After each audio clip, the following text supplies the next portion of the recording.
Assalamualaikum warahmatullahi wabarakatuh.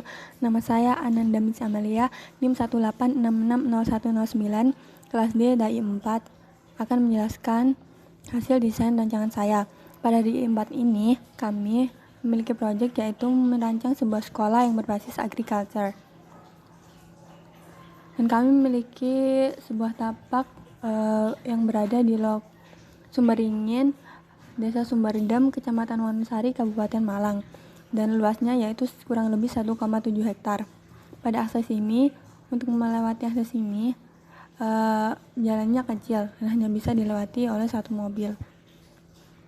Lalu untuk batas dan view-nya, sebelah utara yaitu makam warga, lalu sebelah timur yaitu ada sebuah kebun, lalu sebelah selatan yaitu ada rumah warga, dan sebelah barat ada sawah. Lalu untuk view sebelah utara yaitu ada pegunungan, lalu sebelah timur juga ada pegunungan, sebelah selatan ada juga pegunungan, dan juga sebelah barat juga pegunungan.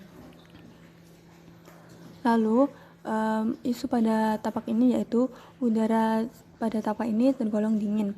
Lalu sebelah utara pada tapak itu terdapat makam warga, dan tapak ini juga berkontur. Slope pada tapak ini yaitu 10%. Pada kawasan tapak ini, area hijau belum termanfaatkan dengan baik.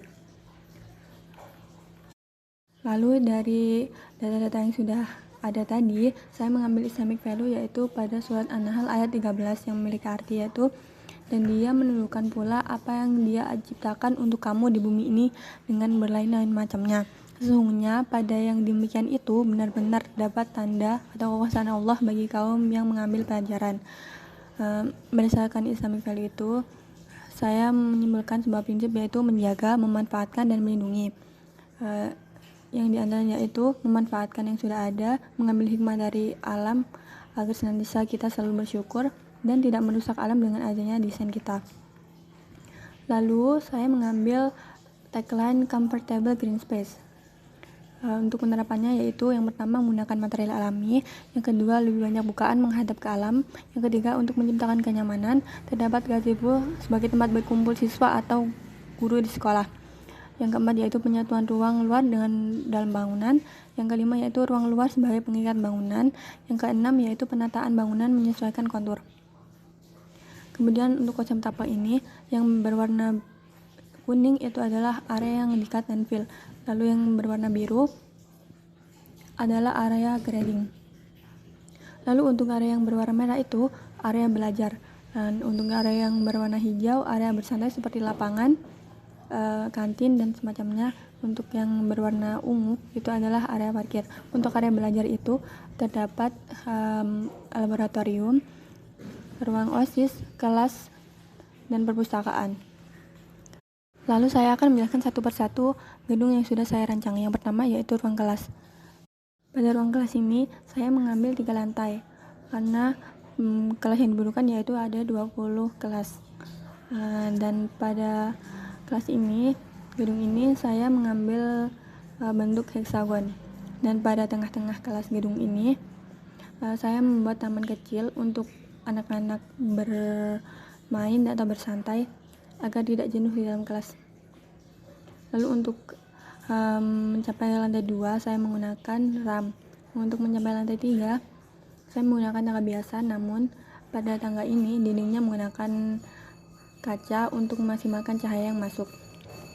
Kemudian yaitu kantor. Pada kantor ini antara kantor guru dan kantor kepala sekolah yaitu dibedakan dan dipisahkan oleh taman kecil yang berada di tengah-tengah. Lalu untuk kamar mandinya berada di sudut-sudut gedung, dan karena pada tampak ini berkontur, ruang kepala sekolah lebih tinggi daripada ruang guru. Dan untuk memaksimalkan cahaya dan udara yang masuk, saya menggunakan bukaan berupa jendela yang besar. Selanjutnya yaitu gedung ketiga yang memuat perpustakaan, ruang OSIS, dan ruang konseling. Pada gedung ini memiliki 2 lantai dan saya meletakkan tangannya yaitu berada di tengah-tengah. Dan di atas tangga ini saya menggunakan atap kaca untuk memaksimalkan cahaya yang masuk ke dalam tangga. Untuk kamar mandinya saya meletakkannya di sudut-sudut bangunan juga. Dan tidak lupa juga untuk memaksimalkan cahaya dan udara yang masuk, saya menggunakan jendela aktif menghadap ke timur dan jendela pasif yang menghadap ke barat untuk memaksimalkan view. Lalu yang selanjutnya yaitu gedung kantin. Pada kantin ini saya menggunakan dinding kaca untuk memaksimalkan cahaya dan view dan udara yang masuk ke dalam ruangan. Dan untuk ruangannya sendiri terdapat tempat masak di tengah-tengah, lalu area makannya itu mengelilingi area masak ini. Dan pada gedung ini saya menggunakan atap bambu. Dan antara atap dan dindingnya itu diberi celah agar memudahkan udara yang masuk ke dalam ruangan. Lalu yang terakhir yaitu masjid. Pada masjid ini saya menggunakan dinding roster pada bagian timur untuk memaksimalkan cahaya yang masuk ke dalam ruangan. Dan saya memisahkan antara tempat wudhu wanita dan pria untuk menjaga privasi. Lalu mihrabnya juga menonjol untuk membedakan antara imam dan makmum.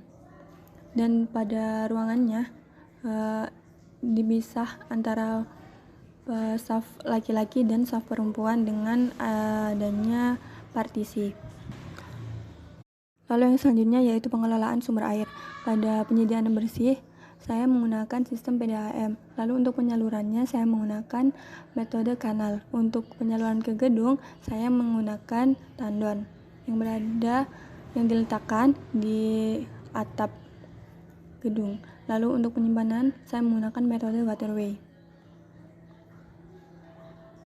Sekian presentasi dari saya, kurang lebihnya saya mohon maaf. Wassalamualaikum warahmatullahi wabarakatuh.